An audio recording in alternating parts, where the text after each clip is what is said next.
નરેન્દ્રભાઈ મોદીની સરકારમાં નરેન્દ્રભાઈ પ્રત્યેની પ્રેમ અને પ્રતિભા એમની જોઈને માનો કે અમે વોટ આપ્યા છે અને ભાજપમાં છીએ અને જનસંઘ વખતે હું તો ભાજપમાં છું, પણ અત્યારે જોઈએ છે તો કેટલાક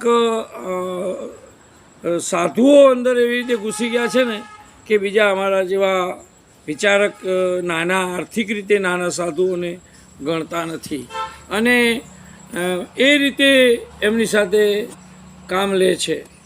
અને ભાજપમાં પણ કેટલાક એવા તત્વો છે કે ભાજપના સારા સાધુઓને સ્વીકારી શકતા નથી. તમે દાખલા તરીકે ખંભાતમાં સાધુઓનું સંગઠન થઈ શકતું નથી, સનાતન સાધુઓનું.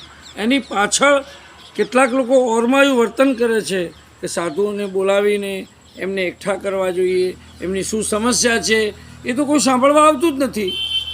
એમને રહેવાના, ખાવાના, સમાજના કેટલાક પ્રશ્નો, એ પણ નાગરિક છે, વોટ આપે છે તમને, એમને બોલવાનો ચાન્સ આપો, એમને વિચાર રજૂ કરવાનો ચાન્સ આપો.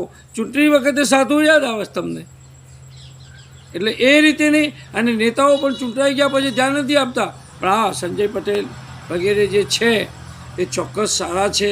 એમાં રાજુભાઈ રાણા વગેરે કાર્યકરો સારા છે. એમાં મને ખરેખર ગૌરવ છે કે જે સાધુઓની સમસ્યા વિશે પૂછે છે.